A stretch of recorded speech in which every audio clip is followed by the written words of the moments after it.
Hai, saya Iis Sugianto. Jangan lupa subscribe, like, comment, and share Fadlizon Official.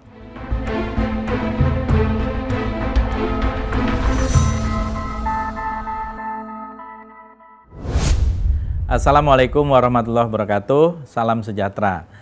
Saudara-saudara, saya di Fadlizon Library kedatangan seorang bintang, ya, penyanyi yang saya kira terlalu banyak karya-karyanya dari rentang tahun 70-an akhir dan sampai sekarang masih berkarya, yaitu Mbak Iis Sugianto. Halo, Assalamualaikum. Kebetulan Mbak Iis ini juga baru berulang tahun 17 November. Iya, betul. Jadi bintangnya sekarang ya. Mbak Iis, saya itu sudah dengar Mbak Iis itu sejak zaman SD ya. Oh iya? Iya. Artis yang melejit pada tahun 80-an awal, pertengahan, akhir gitu ya. Siapa yang nggak kenal Iis Sugianto gitu. Dan saya juga mengumpulkan termasuk piringan-piringan hitam. Waktu itu masih ada piringan hitam, vinil. Nah, ini salah satunya nih. Ini adalah piringan hitam Iis Sugianto Salah Tingkah. Iya. Ini yang pertama ini Mbak Iis ya? Iya, pertama. Tahun 79 dengan Jackson Record. Iya, saya ada 2 album di Jackson Record. 2 album. Nah, Iya. kalau nggak salah saya satu lagi ada ini ya.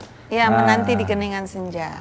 Menanti di Keheningan Keheningan Senja. Senja. Judulnya aja udah puitis ya. Cie.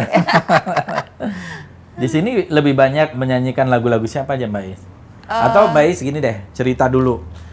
Apakah Mbak Iis ini sudah memang cita-citanya dari dulu mau jadi penyanyi atau punya cita-cita lain tadinya?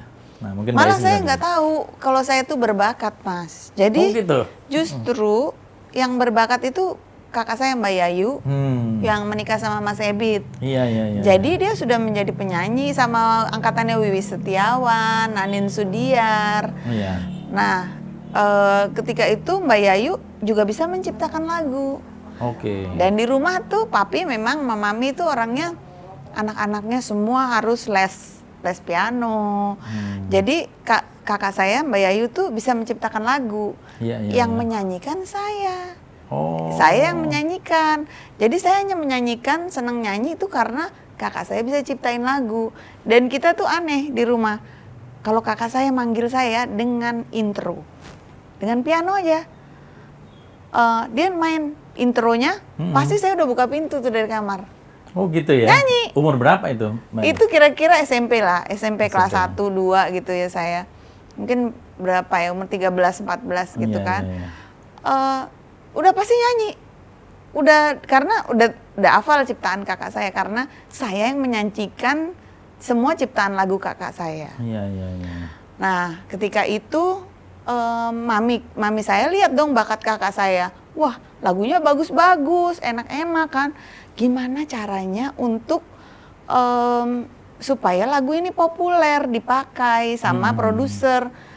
Kebetulan tetangga kami itu Yasir Syam, pencipta lagu. Iya. Jadi dipanggil lah Om Itu Yasir. di mana tuh tinggalnya dulu? Cikajang, Kebayoran Baru. Okay. Ya, Om Yasir lagi tinggal di Jalan Cisanggiri deket-deket situ. Jadi dipanggil lah Om Yasir itu sama mami ke rumah kan, ayo dengerin ciptaannya. Saya nyanyi, udah selesai, ibu saya terus ngobrol, Bu, bukan anak ibu yang Mbak Yayu aja yang berbakat, ini loh putrinya yang ini juga berbakat gitu kan. Saya senyum-senyum malu-malu gitu, masa sih gitu kan, mau nggak jadi penyanyi? Ya mau-mau aja gitu kan. Terus mami juga tanya, kamu mau nggak tampil di TV? Mau juga gitu kan. Masa sih berbakat ya? Saya nggak merasa. Cuman Mas, ada yang lucu. Saya waktu SD, kan kita ada pelajaran menyanyi dong. Iya betul. Dipanggil betul. kan misalnya. Ke depan kelas gitu. Kelas, nyanyi satu-satu. Giliran saya yang dipanggil, semua pada diam. Lagu apa itu? Apa aja, misalnya saya nyanyi lagu anak-anak, nggak ada cemara pohon ramping, daunnya halus langsing, semua pada diem dengerin. kenapa? Saya pikir kok pada diem tadi. Biasanya kan kalau yang lain nih nyanyi, pada ribut, bercanda gitu kan, gitu. Saya kan pakai nama Kuspuji Istining Dia kan. Jadi panggil dong, Kuspuji Istining Dia. Semua diem. Dengerin aku nyanyi. Aduh, kita kan jadi deg-degan. Ngapain nih teman-teman pada diem semua? Gitu. Padahal terkesima ya. Padahal katanya nih, bukan, katanya gini. Kenapa sih, kan saya tanya, kenapa sih pada diem? Ya, lu kan bagus nyanyinya. Lo tuh berbakat lo dari SD, SMP kan ada yang temen sama-sama terus ya. Lo berbakat gitu. Masa sih? Nggak ngerasa saya, malahan saya deg-degan. Karena kita tahu ya, pasti dipanggil nih mau didengerin gitu, mas semuanya. Iya, jadi udah kelihatan bakat dari kecil. Terus ikut-ikut festival? Enggak, saya tuh bukan penyanyi festival. Jadi pertama kali yang bikin saya benar-benar sebagai seorang penyanyi adalah TVRI. Oh, tahun berapa pertama masuk, Mbak? Ya tahun 79 lah. Karena nggak lama kemudian saya dipanggil Jackson Record. Sekali aja saya masuk TV Kenalan Baru. Kan zaman dulu ada. Acaranya apa tuh? Aneka Ria Safari? Enggak, Kenalan Baru. Oh, Kenalan Baru. Kenalan Baru. Jadi di situ. Bukan Mana Suka Siaran Niaga. Bukan. Itu mah iklan ya. Itu mah iklan. Jadi saya pertama kali ada acara TV yang Kenalan Baru itu udah langsung dapat surat seluruh Indonesia berkarung-karung. Jadi kan saya lah kok maksudnya seneng banget saya balesin. Masih ingat lagu apa itu nyanyinya? Luka hatiku telah terluka, tega nian kau abaikan. Saya seneng rinjamain. Oh iya. Jadi saya nyanyiin lagu itu. Iya. Orang juga pada suka, banyak yang kirim surat. Nah, satu kali saya tampil di TV itu Jackson Record lihat. Udah diminta bikin album. Hah? Takutlah saya masuk studio. Masih malu-malu tuh, album saya pertama yang Salah Tingkah, lihat deh, denger deh mas. Belum all out, belum percaya diri.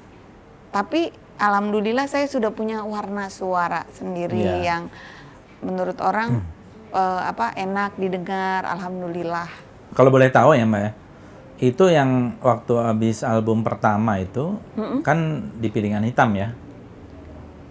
Pada Atau saat ada itu ada juga juga? kaset juga. Oh, ada juga ya? Soalnya piringan hitam kan termasuk mahal. Termasuk mahal. Iya kan? Bayarannya tuh berapa dulu tuh? Aduh, kecil banget. Zaman itu ya? Biar kita tahu membandingkan.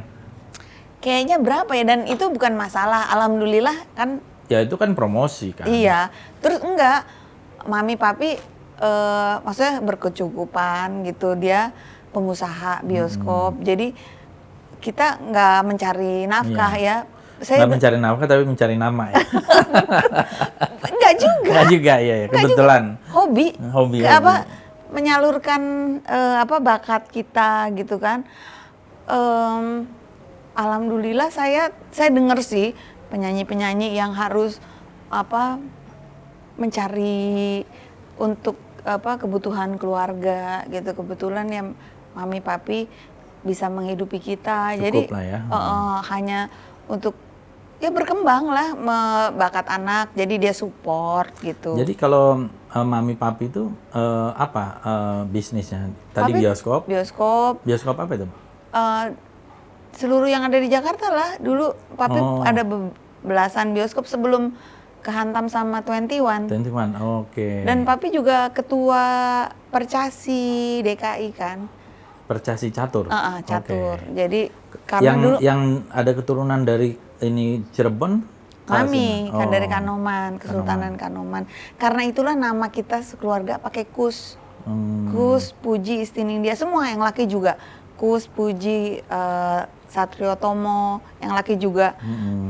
Kus Puji Handayani, Nani, semua pakai. Kan biasanya yang keraton dari Jogja, Solo kan semua kus juga kan. Iya, betul. Maka itu mami juga Kuswanai gitu. Jadi kita semua pakai Kus. Nama pendeknya memang dari dulu Iis gitu? Iya, nama panggilan ya. Di rumah juga dipanggil Iis, Osi.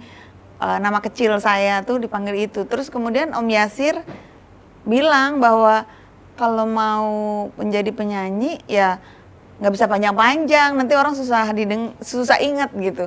Jadi udah deh pakai nama panggilan aja, tapi pakai Sugianto nama ayah saya gitu. Oh itu dari Pak Yasir Syam. Yasir Syam, yang pertama kali menemukan bakatnya Mbak Iis ya. Iya betul. Nah, setelah Jackson Record itu berapa ini ya rekor? 2 ya?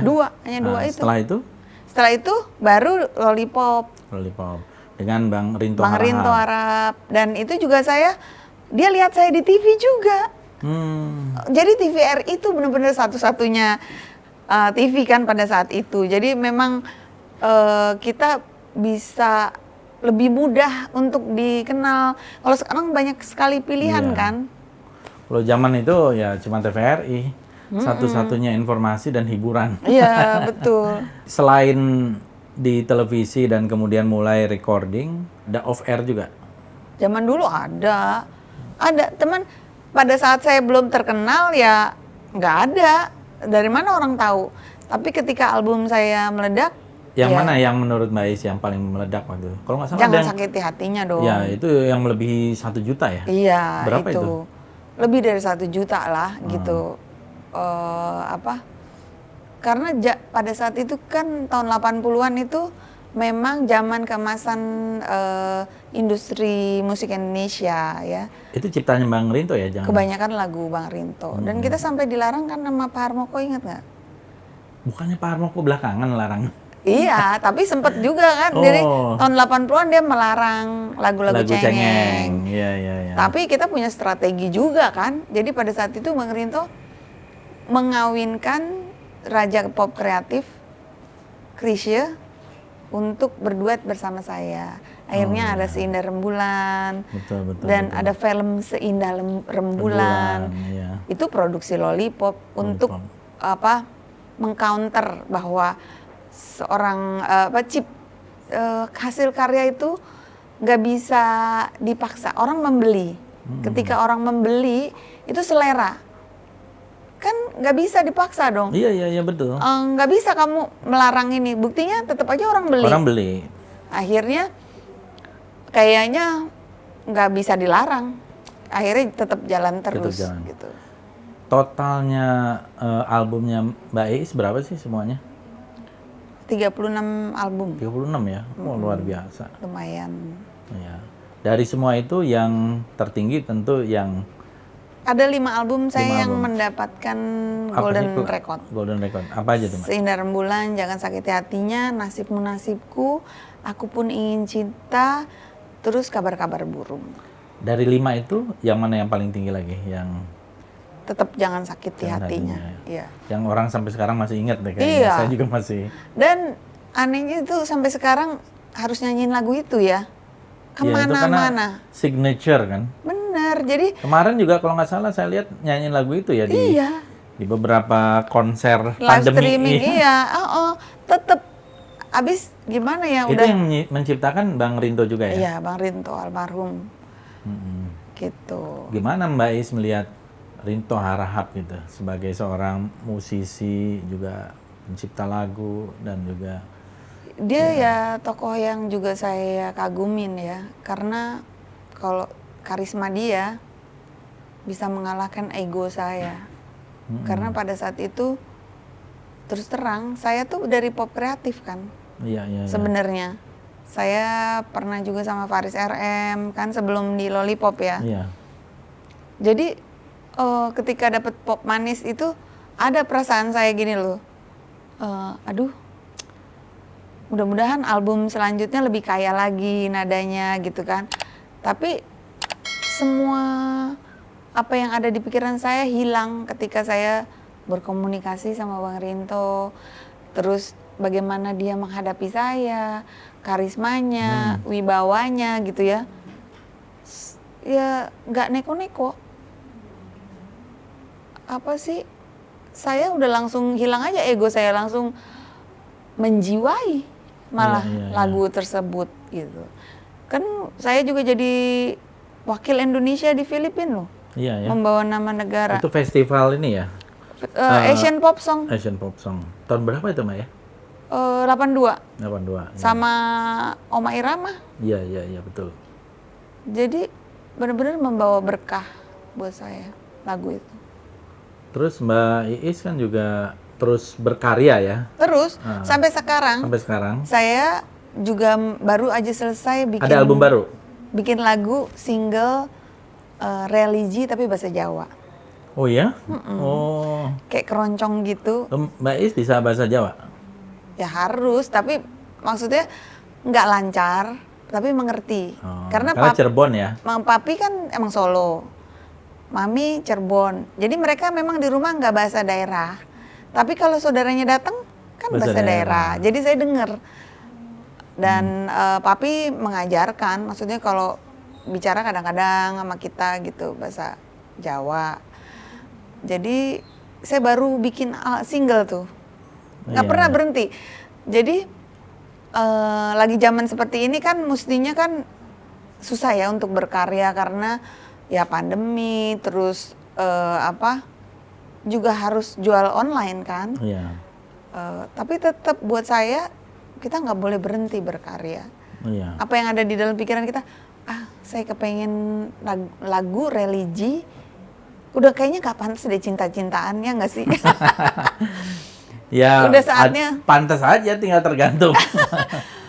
Udah saatnya saya inget sama pencipta saya gitu, memberi toladan yang baik gitu.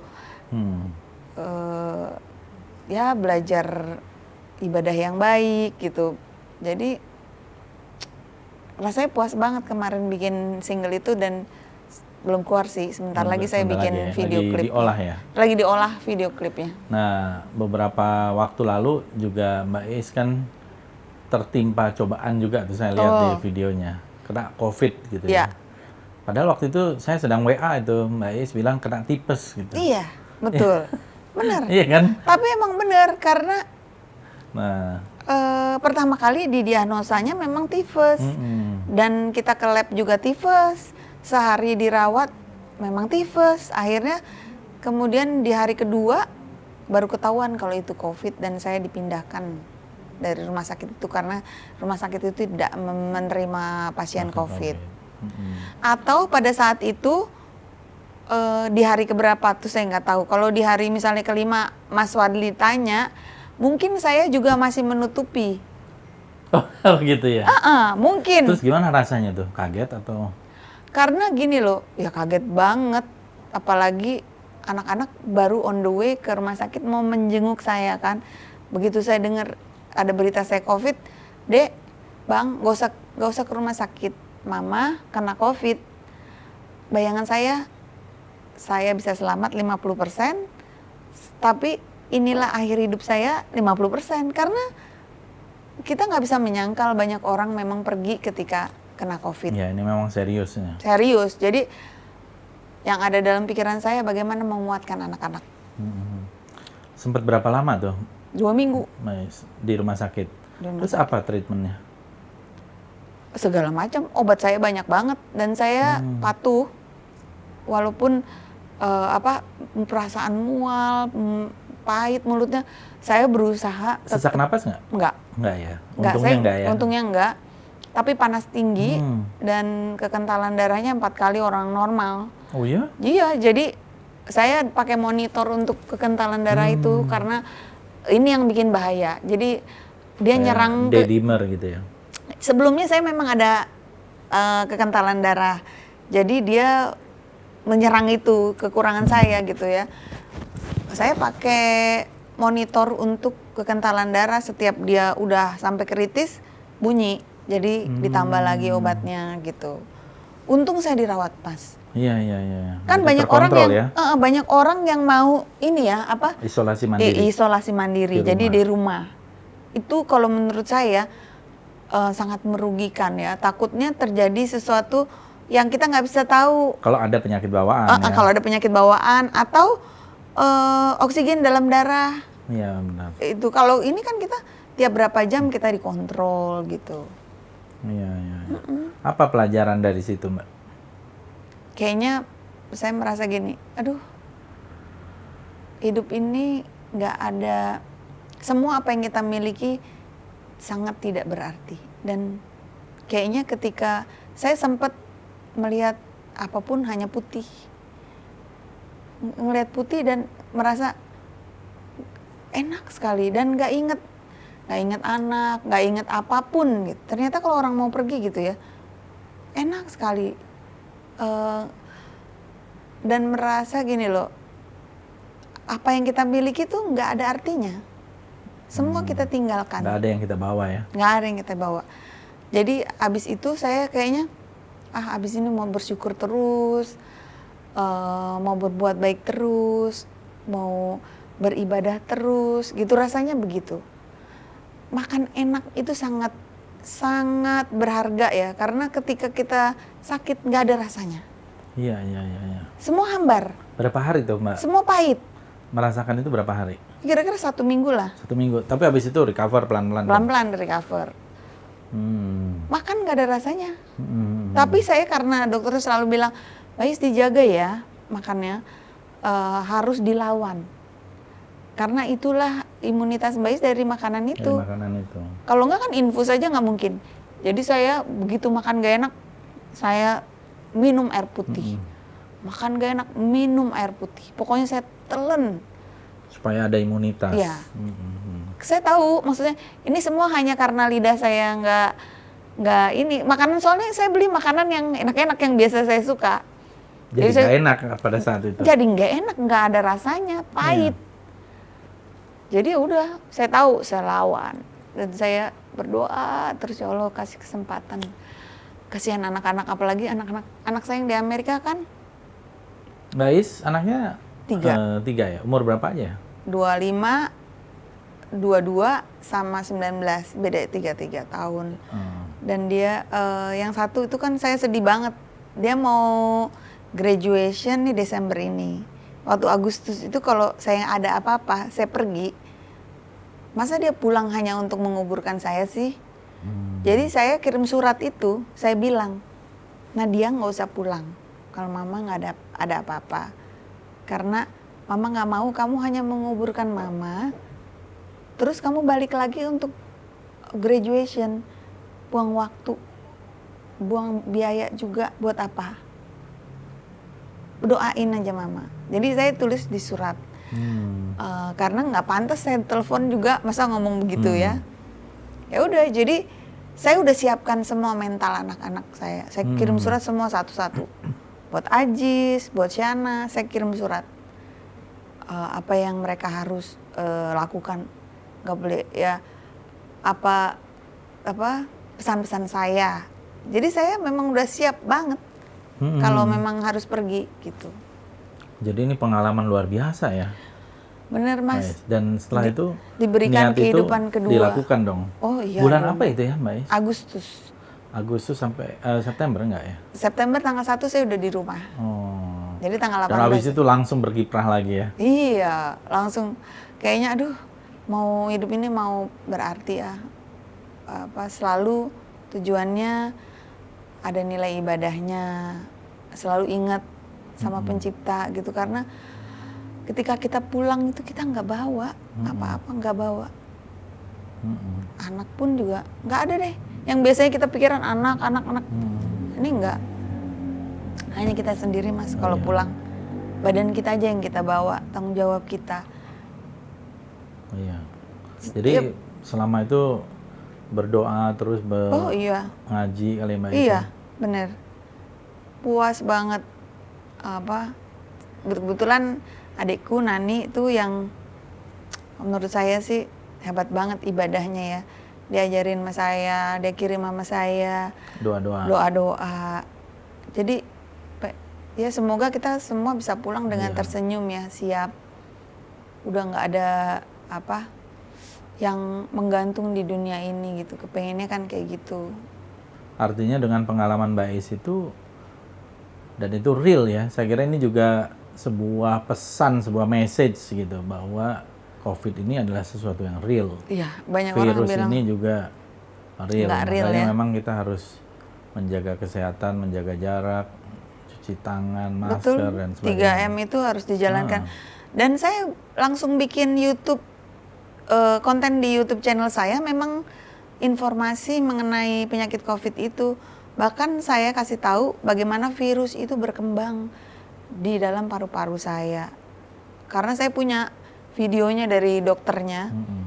Ketika saya baru masuk sampai Tiap hari tuh ya iya, dicek. kan dicek tuh toraks kita kan difoto ada hasilnya, terus saya share ke YouTube channel saya. Itu agak berkabut gitu ya. Oh, terus jalan gitu kan virusnya tuh memenuhi paru-paru kita, jalan ya banyak banget deh.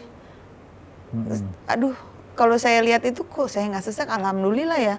Kata dokternya ini mestinya sesek segini banyak gitu. Mungkin Mbak Is ini Ikhlas. rajin olahraga ya, Oh, sebelumnya iya. dan juga positive thinking. Iya, itu juga sangat membantu. Karena walaupun kita siap untuk pergi, tapi kita juga harus ikhtiar dan berusaha kan untuk berdoa juga, untuk diberi kesempatan lah kalau bisa bisa sehat lagi, bisa bersama anak-anak gitu kan, yang kita minta dari Allah. Iya. Luar biasa Mbak Is ya, dan alhamdulillah semuanya akhirnya selamat, Mbak Is selamat, dan Iya, alhamdulillah. akhirnya surat-surat itu nggak perlu. Iya, dirobek dong abis itu. Ya sudah dirobek. Karena Dan saya lucunya graduation sudah? belum dong, nanti tanggal 11 Desember. 11 Desember. Dan saya orangnya gitu, Mas. Jadi saya punya satu surat wasiat di dalam safety box saya. Dan ini nggak pernah saya kasih tahu orang loh. Surat itu berisi apa yang saya inginkan. Terutama untuk anak-anak saya. Apa pesan-pesan saya. Biasanya orang kan kalau mendadak nggak ada yang mungkin udah dinotaris kan apa gitu-gitu ya. Kalau saya enggak, saya tulis di surat yang bermaterai. Saya pesan kepada ketiga anak saya apa yang harus dilakukan. Saya taruh aja terus di safety box. Jadi rasanya Tapi itu surat sudah lama? Udah lama, Ya. udah lama. Cuman kan kemarin waktu COVID, saya nggak ada bilang kakak suruh nggak usah pulang kalau saya nggak ada kan. Dia di situ kan nggak ada di safety box. Jadi saya pesan yang belum saya tulis. Gitu. Melihat sekarang dalam situasi pandemi COVID, kan banyak seniman budayawan juga pasti terdampak ya. Oh banget. Kalau seniman itu Musisi, penyanyi lah. penyanyi ya. Pekerja seni itu yang paling terdampak itu yang penyanyi di kafe-kafe. Pemusik yang di kafe-kafe. Yang memang dia mengharapkan hasil dari sehari-hari mereka bernyanyi di kafe. Itu yang terdampak sangat ini ya.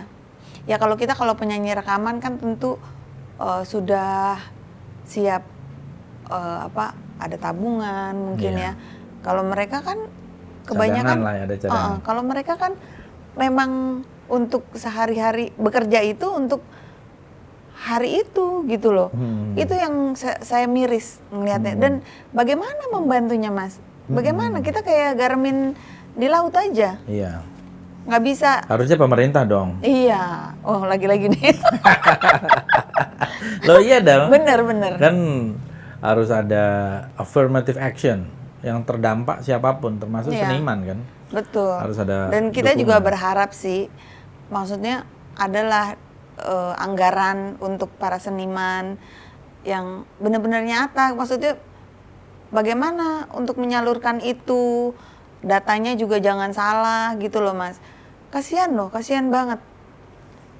Iya. Kita juga merasa sih kurang diperhatikan dalam hal ini ya. Memang kita belum menjadi andalan untuk untuk roda ekonomi negara ini gitu. Kalau film masih agak diperhatiin ya kayaknya ya Mas ya. Sebenarnya hampir sama kalau saya lihat ya. Artinya gini loh, frame berpikir kita nih para pengambil keputusan dari dulu sebenarnya selalu menempatkan seni budaya itu seperti di belakang gitu ya. Iya. Belum menempatkan ini sebagai aset bangsa. Iya. Padahal kalau di negara-negara maju justru aset bangsa ini Ini kan karya dari orangnya, seniman-seniman, budayawan-budayawan ya. Jadi national treasure gitu. Coba kita lihat, kalau kita datang sekarang ke Malaysia, ya pasti ada P. Ramlee. Atau kita datang ke Vienna di Austria, yang dijual di sana Mozart. Gitu ya. Jadi souvenir-souvenirnya Mozart dan sebagainya. Jadi seni itu menjadi kebanggaan. Belum lagi dari lukisan. Nah, terus ngomong-ngomong lukisan nih, saya jadi ingat nih. Kenal Mbak Is nih sejak lama. Ternyata juga seorang kolektor lukisan. Nah, ini jarang saya lihat ada penyanyi yang kolektor lukisan. Dan kalau tidak salah juga Mbak Is ini pernah dilukis oleh Basuki Abdullah. Nah, bisa diceritain nggak itu? Ya, ketika itu mungkin dia kayak, saya waktu itu lagi populer ya. Lagi populer dan satu kehormatan sih buat saya. Beliau meminta saya datang ke rumahnya dan diberikan kepada saya hadiah. Gitu. Jadi buat apa? Buat saya itu oh, jadi dilukisnya sudah dari foto atau dari mana? Enggak, justru saya datang. Oke. Saya datang dan dia lukis. Ukurannya juga nggak terlalu gede sih. Segini, lebih kecil dari ini deh. Oke. Apa ya, dia berikan karena dia merasa apa ya? Oh, live nih, di lukisnya live. Oke. Tahun berapa itu Mbak Is kalau ini? Ya 80-an lah. 84-an gitu. Satu kehormatan. Dan diberikan kepada Diberikan, gratis. Oh gitu. Iya. Masih ada sampai sekarang? Ada. Berapa lama ngerjainnya Basuki Abdullah? Berapa lama ya? Kira-kira sejam lebih? 1,5 jam lah. 1,5 jam ya? Dalam posisi duduk gitu atau berdiri? Duduk ya.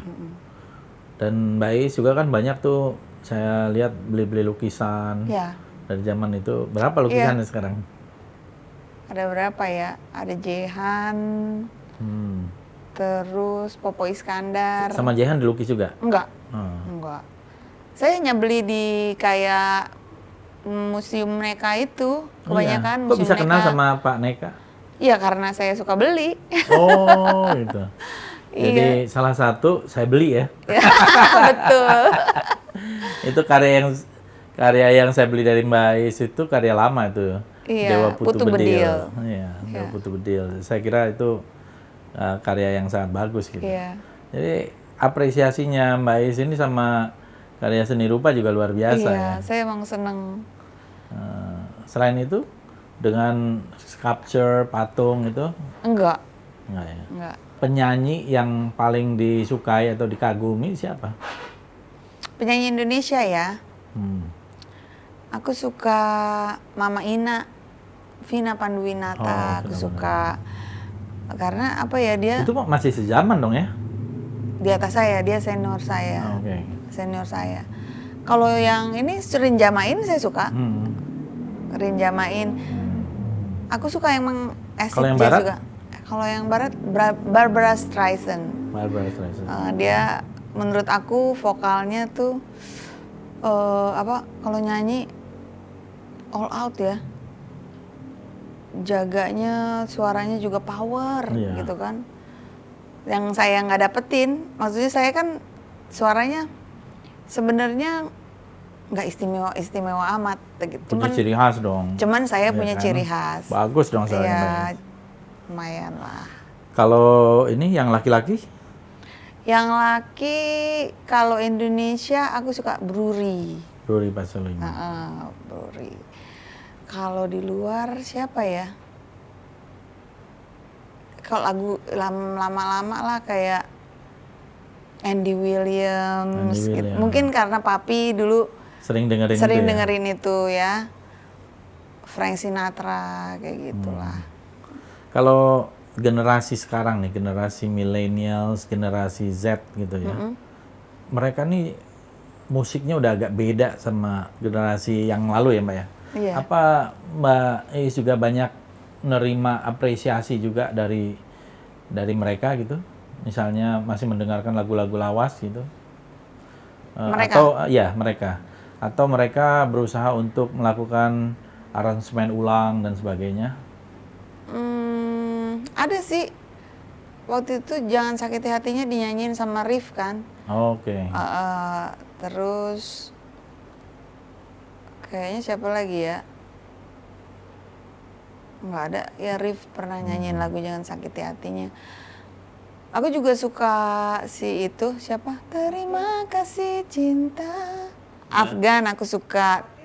Fatin juga pernah nyanyiin lagu Jangan Sakiti Hatinya. Iya, Fatin ya, yang pemenang itu tuh. Iya, idol ya. Iya, kita membuat namanya Kopi Hitam tuh ya, sama teman-teman dengan Ahmad Dhani, Ari Lasso, ada Helmi Faisal, pokoknya yang suka-suka piringan hitam, kita buat komunitas namanya Kopi Hitam, komunitas pencinta piringan hitam. Jadi apresiasi terhadap lagu-lagu lawas juga makin banyak loh. Alhamdulillah deh. Dan termasuk vinil, karena vinil kan bisa tahannya puluhan tahun ya. Kalau kaset kan mungkin agak terbatas, bisa jamuran, atau kalau yang lain tuh seperti CD juga ada batas waktunya. Tapi vinil, piringan hitam gitu, gramafon, itu kayaknya lebih tahan lama gitu. Ya. Sehingga kita bisa dengar lebih lama. Dan saya merasa beruntung ya, karena populer pada saat zaman keemasan zaman keemasan lagu pop Indonesia. Betul. Jadi rasanya bertahannya lama banget. Lama. Kalau enggak orang nggak ingat lagi dong sampai sekarang. Dan alhamdulillah kemarin ada acara di Indosiar yang Golden Memories itu membuat anak-anak yang masih SMP jadi fans saya. Nah, jadi itu kita maksud punya saya tuh. Artinya komunitas apresiatif ya. Iya. Saya punya komunitas namanya KIS, komunitas I Sugianto. Itu umur anak-anaknya ada yang SMP sampai kuliahan dan sampai ibu-ibu, dan kita bikin acara kalau misalnya aku ulang tahun KIS sendiri gitu ya. Mereka hafal ya lagu-lagu. Hafal gitu, alhamdulillah. Jadi saya rasa itu karena mungkin ini ya, di tahun 80 itu kok artis-artisnya juga sampai sekarang masih dikenal. Iya. Gitu, alhamdulillah. Ya mungkin karena kualitas juga ya. Kalau sekarang kan lebih instan masalahnya. Gitu ya. Dulu kan ya pertama ruangnya juga cukup luas gitu ya. Dan medianya juga terbatas seperti TVRI tadi. Jadi lebih fokus ya. Lebih fokus. Sekarang kan banyak, jadi platformnya terlalu banyak. Iya. Ada media sosial, ada apa, dan sekarang juga orang kayaknya untuk misalnya jual kaset atau jual CD atau apa juga kan susah ya. Online semua. Banyak toko kaset, toko CD yang tutup Bener, gitu loh. tutup. Jadi ini online udah pakai mau dengar musik dengan Spotify atau yang lain gitu. Iya, betul. Aku sih nggak puas ya, maksudnya. Alhamdulillah udah melewati masa yang zaman kemasan lah. Jadi serba digital sekarang. Jadi saya kira saya sih lebih suka yang material gitu. Iya. Ini kan kayak bisa dilihat, bisa. Ada kasetnya, Pujangga Cinta. Gitu. Iya, itu ciptaan Bang Rinto juga tuh. Ada kasetnya. Ini juga kaset. Mas Madi dapat dari mana sih ini? Ya ngumpulin lah, karena menurut saya. Beli apa ada orang kirim? Oh belilah, beli. Oh beli. Tapi ada juga yang saya kumpulin udah lama. Nggak tuh ada yang dua gitu. Iya, saya sengaja kalau ada dua juga nggak apa-apa. Oh belinya dua, jadi. Ada dua, ada tiga, saya beli tiga gitu. Jadi karena mungkin bagi orang ini sesuatu yang udah masa lalu ya. Tapi barang ini menurut saya adalah artefak intelektual, karya gitu ya. Nah, dan suatu saat akan sangat berguna. Apalagi kalau sudah didigitalisasi dan lain-lain. Jadi menurut saya mengoleksi piringan hitam, mengoleksi kaset, CD itu menarik gitu. Itu yang saya lihat. Nah, terakhir Mbak Is. Kan Mbak Is ini juga saya tahu punya keinginan untuk berpolitik. Nah, saya tahu dari dulu. Saya kira memang kita butuh politisi-politisi yang datang dari kalangan seniman budayawan supaya bisa memperjuangkan undang-undang atau apa. Jadi politik itu kan suatu cara usaha. Tapi ini saya mau tanya Mbak Is dengan jujur. Menurut Mbak Is tuh politik sekarang tuh kayak gimana sih? Dan masih mau nggak mau menjadi politisi gitu? Kalau menurut saya, setiap warga negara mestinya mengerti politik.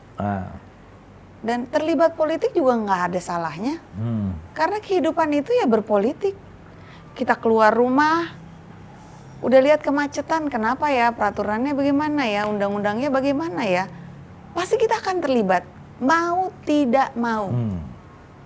Jadi untuk mendapat pengetahuan mengenai politik, setiap warga negara mestinya harus.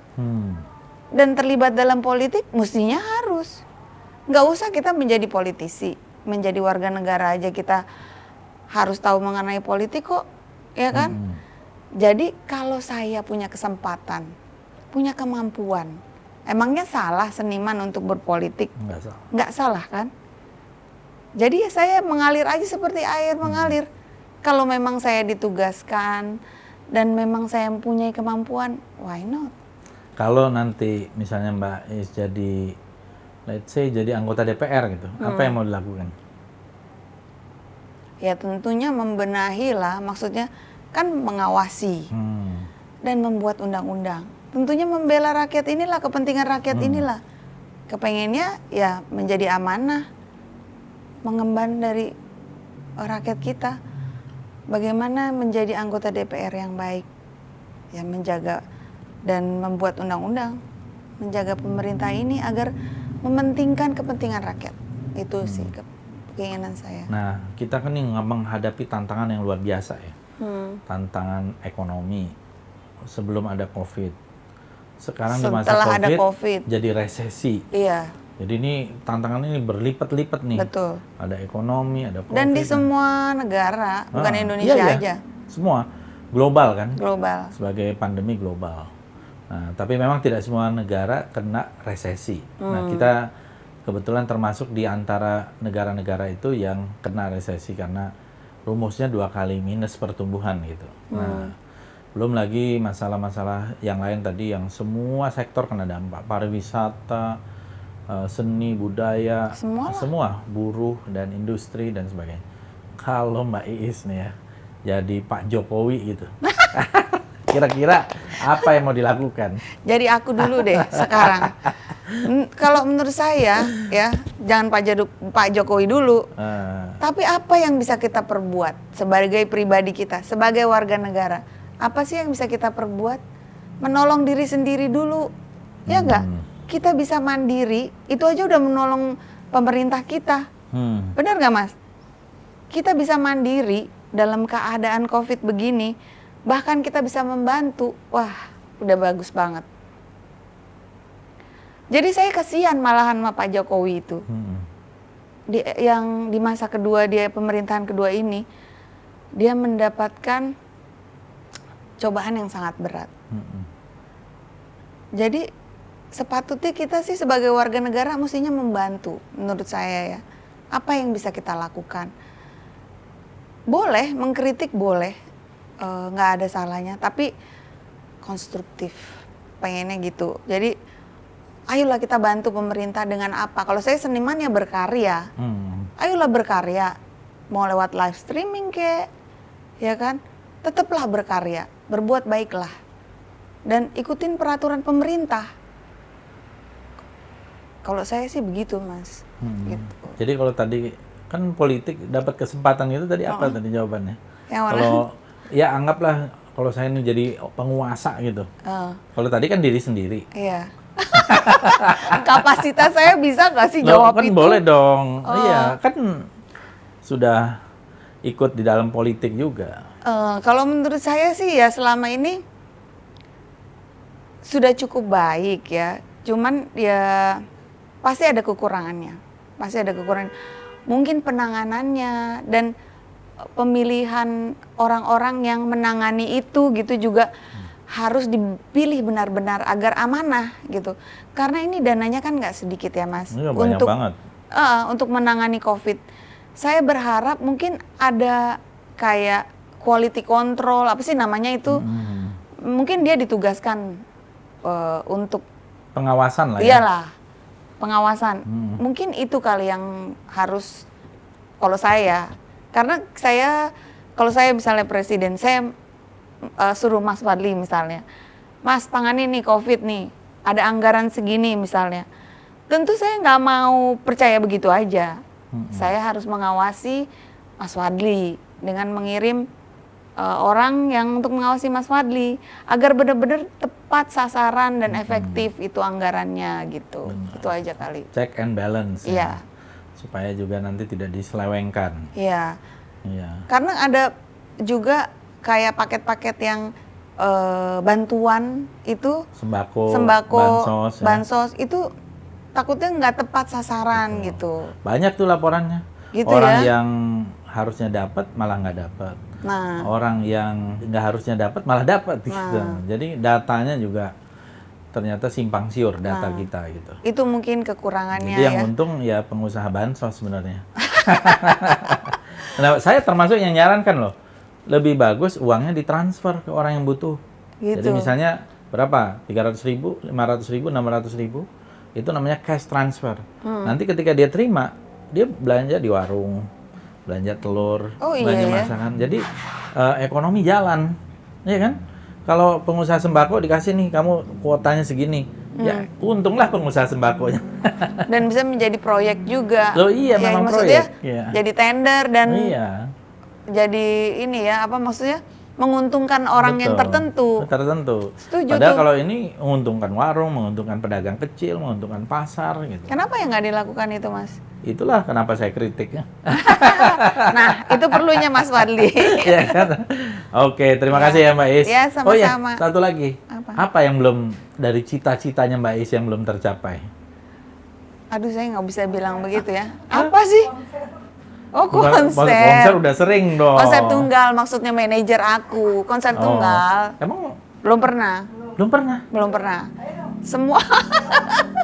Oh, dari dulu tuh belum ini konser umum Belum. gitu Tapi ya? saya udah bicara sama Erwin Gutawa, sama Topati.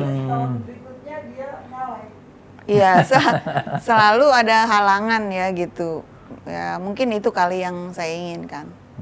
Kalau spiritual gitu, haji udah pernah dong? Udah pernah haji. Berkali-kali?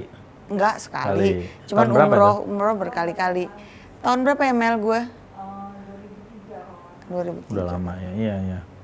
Jadi konser tunggal malah Iya, belum ya? belum.